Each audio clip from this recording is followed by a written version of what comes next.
Welcome to The Dead Life. Here's world-renowned medium, Alison Dubois. Welcome to The Dead Life. I'm Alison Dubois. We're in for a crash course on dream decoding, which is perfect because the next weeks in Virgo will no doubt bring on the weird dreams for us all. You can follow me on Instagram at Medium Allison, on my Facebook fan page, or on YouTube. September will bring us eclipse season, a great time to set your money and love intentions. Pick up a bottle of my intention setting vodka, Divination 22, at One Handsome Bastard in Scottsdale, or order a bottle at bigthirst.com or divination22.com. Thanks for tuning in for part 2 of my interview with Theresa Cheung, Dream Decoder. I try and teach my clients how to remove some of the barriers, and I call it lowering the wall of pain that protects the living when they're grieving, that is impenetrable. We can lower that when they sleep if they do I have a certain 3-step process so that they're in the right mindset when they go to sleep and they're more likely to have that visit. But it is that the dead often say we're almost impossible to access while we're awake, but yeah. I'm really good at fine tuning it, or I couldn't do live events.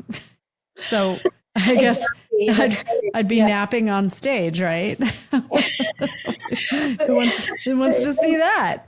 Well, when we're awake, of course, the waking world is ruled by ego, logic, reason, practical, what's grounded, and all these things, it's too subtle. The world of intuition, empathy, compassion, creativity, which are all superpowers that make up the psychic ability, in my humble opinion, they get squashed. Yeah. And the only time that they can really run free is when we're asleep, because the conscious mind and the body in sleep paralysis switches off the mind, the conscious part of the mind. And what happens when you look at the sleeping brain is that the creative, the empathetic, that lights up and is firing away. And when we're dreaming, it's quite magical to watch, actually. It's like a wonderful firework display when we're dreaming. And it's just rich with messages for us. And you're absolutely right. The dead often choose that state because they also know it's not going to alarm us. I mean, most of us will wake up and say, just a dream. We're so conditioned. It won't panic us too much. I think full-blown visitations could only be for someone like you who is used to that. For many people, it would cause tremendous panic and stress. And the dead don't want that. They do want us to get on with our lives and learn the practical lessons of this life. We're here on earth for certain lessons and learning the material way and balancing it with the psychic. I do think that the key to a happy life is to get that balance right between the psychic and the practical. I think if the scales tilt one way or the other, you're in trouble. Yeah. Well, they're just so much more evolved than we are. There's such a higher frequency of energy that we're not even worthy. We just don't get it. And I find it just really interesting to see people who are more mental, more heavy-headed intellects are less likely to have interaction with the other side because they have to reason everything.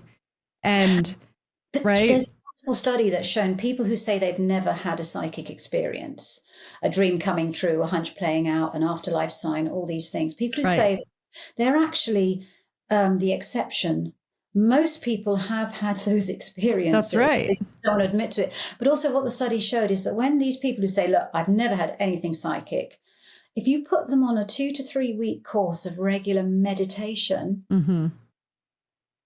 it does unlock something. They do start having more vivid dream life. They do start hunches that play out. They're more accessible to the and dead. What happens to these people when they open the gates, the messages that come through are actually much clearer.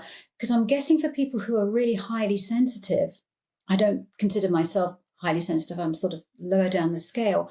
I think the confusion must be so much coming in that you don't know what's of value and what is you're picking up from other people.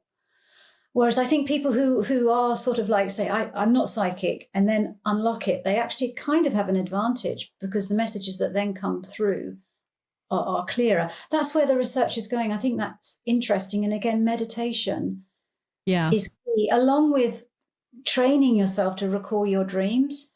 I'm biased, but I always think start with dream work, because people need to prove to themselves that they are a psychic being and that there's more to them that meets the eye. And that's what happens when you're in the dream state. I think meditation adjusts their frequency. Yeah, and that's why it works. They do become more accessible because they're recognizing and of the belief now that energy is real. They're recognizing their own power, and that's necessary in communication. The agenda running portion of the population are so less likely to ever have a visit because they have to control the situation. They need to run that agenda, and they're never going to have it. I was on a talk show and I read a mother who lost her daughter, and then I think Lisa Williams was on it. I was on with John Edward, and I think Lisa Williams was the lucky one that drew the short straw and had to read a science-minded woman who was a freaking nightmare. And I actually felt bad for Lisa Williams that's what she was matched with, because she wasn't going to be helped. And she was like, no, I'd love it if my dad came to me tonight to visit.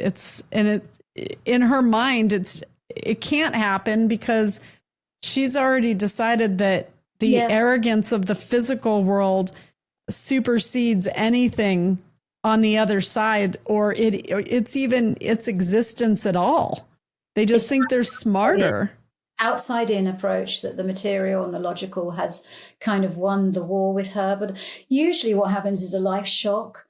You know, we all think we have our smug views, and then something happens to completely throw every belief you've had in the air. And in times of extreme crisis, I know myself, it's not the material that can ever help you. You find that inner resilience, that inner strength to cope with what is traumatic and difficult. And it all happened to this scientist at one point in her life. Something will happen, maybe lose. I don't hope not for her. She may deal with her own death situation or diagnosis, and then she'll have to look for something outside of her to connect with and to all of us will have it, even be if it's pacified by. Before I went to university, I worked in a hospice, and when the privilege of being close to people when they're dying, and you can see it, the ones who've not really built that inner world, the panic. It's true. Their deaths are much more fearful, the terror, I'd say. The ones who have kind of got that relationship with themselves and understood that there's more to them than their body, that what's invisible and unseen in our life is the power, is the glory. More religious. It is. That I love that Helen Keller quote: "The greatest things in life are unseen. That's why we close our eyes when we kiss, cry, and dream." It's so true. And that, at the end of the day, people who are very arrogant and dismiss everything that I write about and that you've devoted your life to, they will come to a point when that doesn't give them peace and that they need. It's true. It's put true. On a course of meditation and dream work, because the joy of meditation and dream work as well is you go in that observational stance. You're able to look at yourself and think, well, I'm thinking that, but I'm not my thoughts. I'm feeling that, but I'm not my feeling. Who am I? Your spirit. You're observing yourself. And studies, again, sorry to keep going on, I just get so excited. There was a study that when you go into that third person point of view, when you're able to look at yourself in the third person rather than the first person, you automatically become more loving and caring for yourself. I don't know why that is. We often struggle to love ourselves, a lot of people. I think some people are just natural empaths, and other people it just doesn't come naturally to. And it's something they have to try and learn because it's just not innately in them. You had mentioned, we talked a little bit about, before we started recording, about people in comas and that have dementia, and why there may be an obvious calm in some of them also, I think. when they're talking to the other side, like a mother who's already passed, and they're like, yeah, she was here. And it's just very matter of fact to them. Can you speak to that a little bit?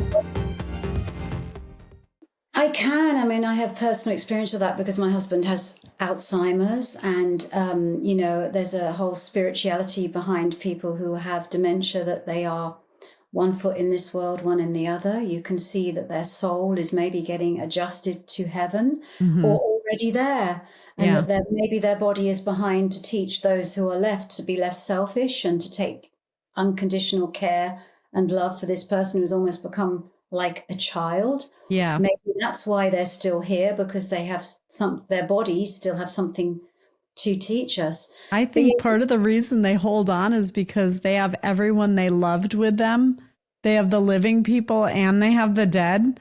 And they just sort of straddle that line. It's why they outlive people who weren't even sick when they were diagnosed and they're still alive and the other person died, because they don't want to let go. They want to hold on to both sides.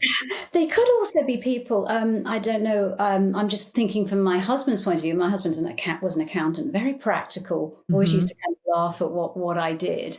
And that's great, because I think opposites attract. It's good. Definitely. But sometimes it's with people who haven't actually had that inner world, built that relationship with spirit. Maybe when dementia strikes, because all their identity is built on the material, accumulating wealth, accumulating things. And maybe this is happening, life is lessons or blessings, is to teach them spirit, to gently introduce them to spirit, because it's something that they've not got used to, and maybe they need time to transition into heaven. I mean, there's so much theories about it. It's fascinating. Also in the paranormal community, there are haunting when people see ghosts. Are these the spirits of dementia patients or people in comas who are confused? That no. This is very interesting. Once you pass, your physical limitations are gone and they revert to a younger age. However, the illness itself, the act of the sort of torment or being trapped that they were in at the time can leave an impression behind. Especially when there's mass death in one place, the impressions are very strong. Or if there was trauma involved in the death, there's going to be a huge impression left behind that you'll see play over and over again, over and over again. But that doesn't mean that the person necessarily is trapped, unless they really want to be there because they love that saloon. And to them, it's 1885 and the saloon girls, and they were poker players and everything was going their way. And they want to live in that moment. Sometimes they'll still inhabit the building, but not in a trapped way, in my experience. Or a confused way. I mean, there is the idea that sometimes souls are confused. I've seen mothers who, if their child isn't buried with them or next to them, will haunt cemeteries trying to get someone to move them together. And I was in Japan on tour once, and I went to the samurai cemetery because I'm that weirdo. That was Disneyland to me. And I saw a samurai, and I was describing him to the groundskeeper that had been at that cemetery longer than anyone else. They got this man for me to describe what I was seeing. And I said, there's two Ronin soldiers or warriors, and they're in green, which I guess is what they wear when they're going to commit hara-kiri. And they keep pointing up the hill. I said, what's up the hill? And the groundskeeper said, some of the wives and children are still up the hill, but they moved the soldiers, the warriors, down into a nicer area that was more of a shrine for them. And it seemed to really bother the men that their families weren't buried with them. And so it was more of a reverence. Yeah. So I've seen that. I've seen some things. How do you shut down? I mean, are they always trying to knock and get your attention? Alison? That I put myself in that position there. I went there. They knew what I could do. I was fine with that. My daughter, Aurora, got a massive stomach ache when we were walking through the museum, and we finally figured out when we got to the end, they were the uniforms of the Ronins that did commit hara-kiri, that committed suicide with a sword to the abdomen. And so she was reacting, and that's how they communicate to her, this is how I died. They weren't trying to hurt her. It's just a calling card so that you know that somebody that died in that way, and you could put together that it would be the Ronin soldiers, is communicating to you so you can say, I'm sorry that you died that way. We understand why. We know why you did what you did. We don't think of you as bad people. You know, you were doing it out of loyalty and honor. They like an acknowledgement, especially when their uniforms are enshrined somewhere. Yes. And all they see are all these strangers walking around that don't understand what they went through and the realness of it. They will try and communicate. But normally my borders and boundaries are really strong and I can just block out the dead. Yeah. But no, like I said, that was Disneyland to me. I was like, you need to move the families together. That's never going to be okay with them. So I hope they did, but I don't know. I talked to a ghost hunter once, and there's an apparition that always appears in a cemetery, I think on the East Coast here. And she looks very upset, and the ghost hunters love to capture her because she's very easy to capture on film and the activity. And I said, and this is how mediums are different than ghost hunters. I said, have you ever asked her what's wrong or what she needs? And they were like, no. It's like, because you're too busy paparazziing her. To me, she's a person. Yeah. And I want to see if is there a child that wasn't buried with her? Is her family not buried together? Like, what does she have to say? And so it's just interesting to see people in different positions of the spiritual realm and how we respond to the other side. I like the dead. The dead are easier to me than the living, honestly. I really enjoy them. They're funny. They don't have all the baggage that we carry. They're not, suspicious of us. They just want to tell you their story. And I love hearing their stories and experiencing the 1950s and, the disco era. And I get to experience the music and all of that through each reading. So I'm very lucky to do what I do. I'm sorry in England that they're not more open to it. I went over there one time and for book signings, but they were having an issue that American TV was taking over British TV and they didn't like it. So all of my TV interviews got canceled. And I was just like, I just flew all the way here. Oh my God. So I got to go see Les Miserables. They gave me tickets to the Queen's Theater. That was nice. But the meeting, that would be so different, Alison. As I said, I do regularly, like especially around Halloween, I do national call-ins where people talk about afterlife signs and things like that. But I am told, be careful how you talk about the afterlife. You've always got to be balanced. The mediums in England are very different from the energy. They don't tend, because I'm fascinated by it and I promote mediums and I work and I study them.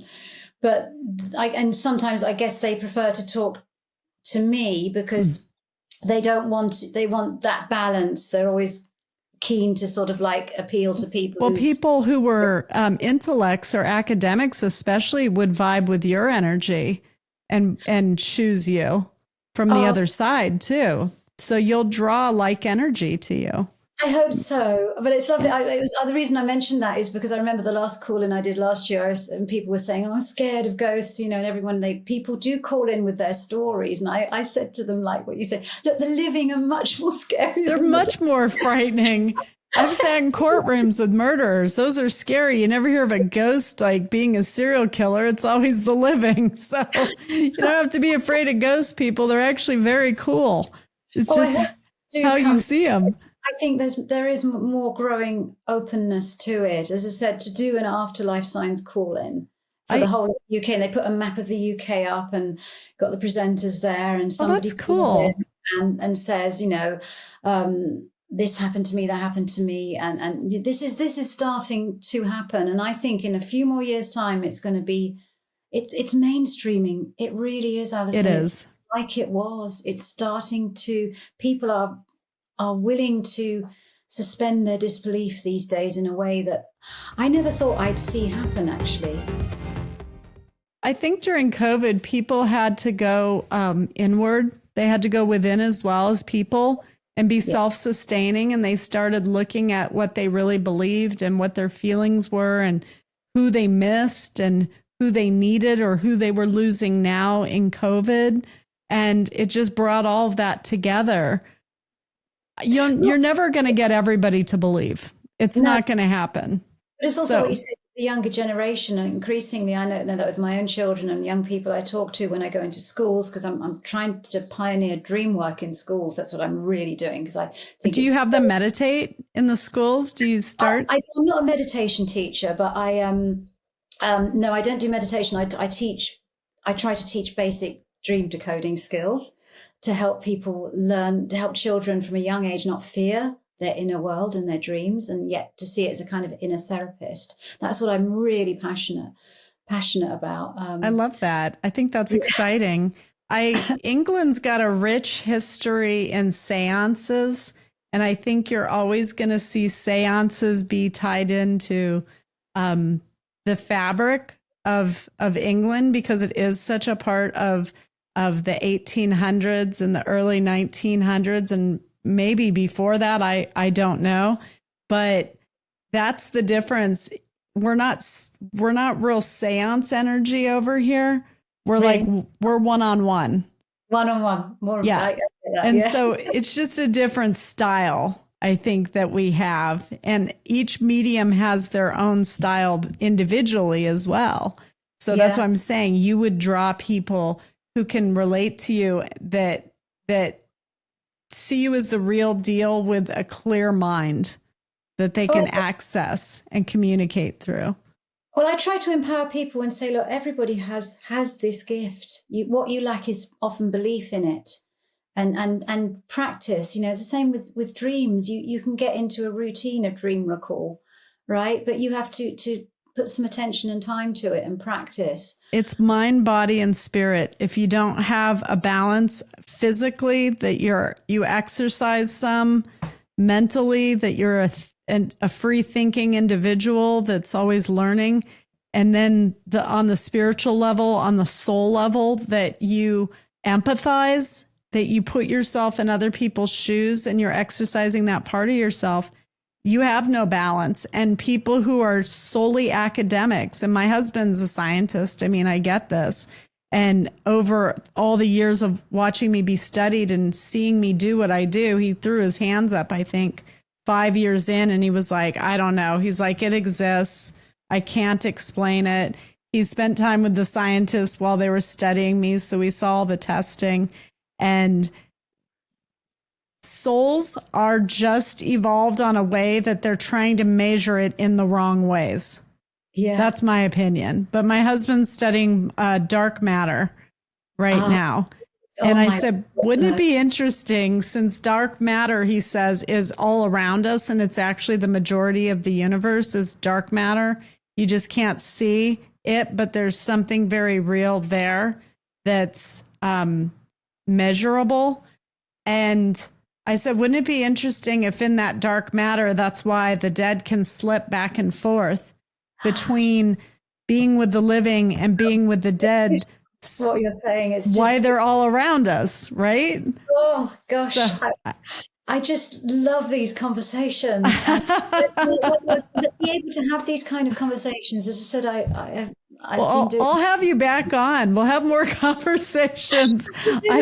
Decades, and but I love the synchronicity as well that I speaking to you today. And today, actually, that you were mentioning about the UK and seances and the Society for Psychical Research did this massive long review of one of my books today, and they emailed me today. That's never happened in all these years. So thank you, Alison. Well, cheers. That's great. But it's energy. And because it was a book about precognition, dreaming the future, and I brought in the science and the the personal experience and studies, etc., and gave a plan for how people can dream their future.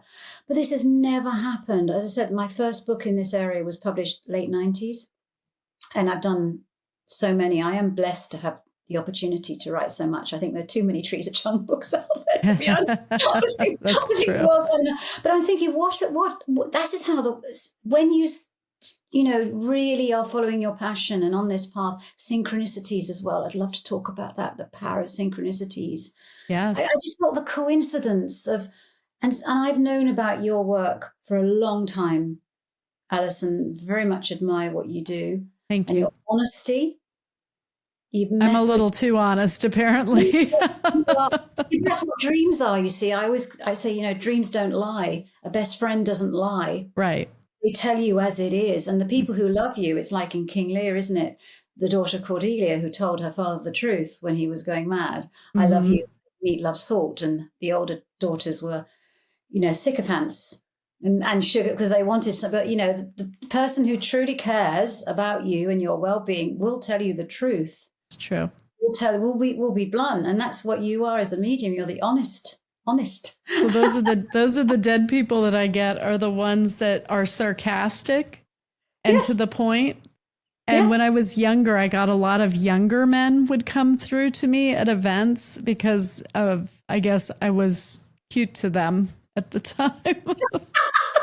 So that happens too. So where can people find you, Theresa? Because I apologize. I've got Mary Albanese keeps popping up on my screen. She's trying to come on. We'll do it again. So where can people find you and what do you have coming up? Well, I've written so many books. I said, if you want to go into the Theresa Cheung universe, there's a lot out there, but I'm best known for my Dream Dictionary A to Z. My Dreaming of the Future has just been reviewed by the Society for Psychical Research, a really amazing review. I've actually written my debut novel, Nightborn, which is actually the reason I wrote that was to teach people about dreaming through the medium of a story, because I'm trying to always mainstream dream work, because I think it's the key, as I say, to personal, spiritual and psychic growth. So do check out Nightborn. Do support me because my publishers weren't very supportive. You guys heard her. Buy Theresa's book so that you can decode your dreams and help her to the next level. I don't know why a screenplay writer hasn't approached you and made something in UK based on some of what you've written in your books. I think that's a no-brainer, but what do I know? Wikipedia, which is a massive tome by HarperCollins, that I have had people writing to me that, because I did hauntings, A to Z of very famous hauntings and through history, some of them have used that to write books and whatever it has been. I've been around a long time, since the late 90s. You can find my books and encyclopedias at www.theresachung.com. But if you want to have a chuckle and not just at my bad writing, but Nightborn, which is my vision for a better world through dreams. It's quite a controversial approach I've taken about what would happen if somebody had control of the dreaming mind and was able to implant ideas. And so I have great fun writing that. It's called Nightborn. But I have many other books out. I have the Akashic Records just came out with Octopus, and next year Twin Flames, and then a book about extreme dreaming. I'm going through the dark side of dreaming, nightmares. There's a lot, actually. And I have a podcast too, and I'm a radio host, UK Health Radio Plus. And do you have a Instagram for all of that? Do, at the Theresa Cheung, although I do it myself, and I'm not, there's only so many hours in the day. It's very homemade. That's fair. So I just do it myself. So I don't. They're going to come find you and check out your work. You're very credible in what you do. And I love that I'm not the only person on the planet on a pilgrimage to get answers. So thank you. Thank you for being a partner in crime there. Thank you for enlightening us, Theresa. And thank you to my listeners. Tune in next week for a fresh episode of The Dead Life. I'm Alison Dubois. This is The Dead Life. And to all of my believers out there, don't stop believing. Join us next week on The Dead Life. And don't forget to subscribe now to get notified of every new episode.